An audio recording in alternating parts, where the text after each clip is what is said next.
Nuestro tema 1 es un circuito de onda completa. Lo que primero que nos pide es nuestro voltaje de pico en el secundario. ¿Cómo lo sacamos? Con la fórmula. Nuestro voltaje de pico va a ser igual a 10, pero como son 2, tendremos que dividirlo por 2, que nos sale 5 voltios. Ya. Lo siguiente que es nuestro voltaje de la resistencia. La sacamos con esta fórmula. Aquí sería el voltaje de pico en el secundario menos el voltaje del diodo, que nos da de 2.73 voltios.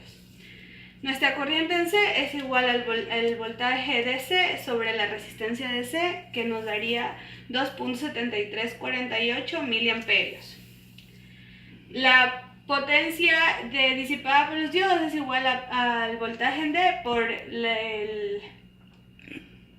la corriente, que esto nos da 1.9143 miliwatts o 1.9143 por 10 a la menos 3 watts. Y la potencia en la resistencia, que es igual al voltaje de C por la corriente de la resistencia, que nos da 7.479 miliwatts. Ya. Nuestro tema 2 es un transistor. Nos pide que hallemos IB y C, BCE y BCB-C y la región de operación del transistor. Ya, lo primero que hacemos es ver que tenemos dos mallas, malla 1 y malla 2. En nuestra malla 1 vamos a usar la ley de Kirchhoff, que este es igual a la sumatoria de los voltajes, tienen que ser igual a 0. Nuestra malla 1 va a ser que el voltaje de fuente, que son los 15 voltios, menos la beta por la corriente de B, menos el voltaje del diodo, que es 0.7. Entonces IB, la corriente en B va a ser de 0.143 miliamperios. Sacando la corriente en B, podremos sacar la corriente en C, que la corriente C es igual a beta por la corriente en B, que nos da 14.3 miliamperios. Teniendo estas dos corrientes, podemos sacar IE, que este es igual a la corriente en B por beta más 1, que es 14.443 miliamperios. Teniendo nuestras corrientes, podemos sacar el voltaje CE, que esto es igual, que con ley de Kirchhoff es igual a el voltaje de la fuente, que es 15, menos la resistencia en C por la corriente en C, que nos da 10.28 voltios. El voltaje de C es igual a la diferencia entre el voltaje B y el C. Esto nos da menos 9.58 voltios.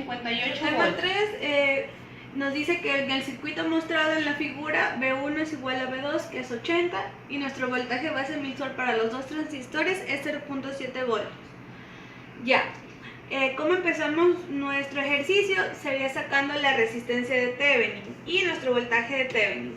¿Cómo se saca la resistencia de Thevenin? Sería el paralelo de R1 y R2 más R3, que es este, que nos da 54.44 kilo ohms.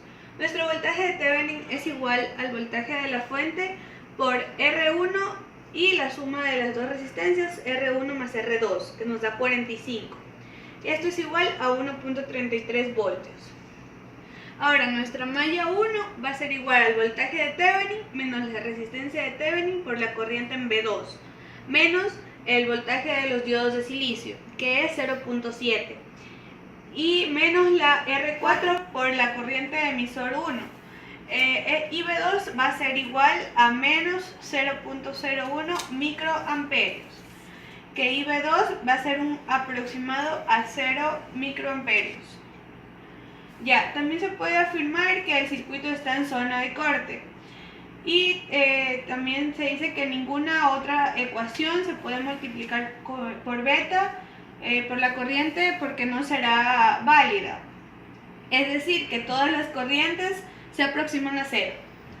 Ahora venimos con nuestra malla 2. Nuestra malla 2 va a ser igual al voltaje de la fuente menos el voltaje de R4 menos el voltaje colector emisor 1 y menos el voltaje de R5. Que nuestros voltajes de las resistencias van a ser 0 porque no existe ningún voltaje debido a que no existe presencia de corriente. Y nuestro voltaje colector emisor va a ser igual a 12 voltios.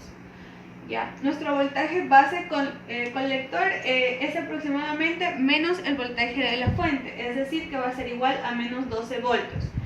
Se puede decir que con la ley de Kirchhoff, ya que es la suma de los voltajes, es igual a 0.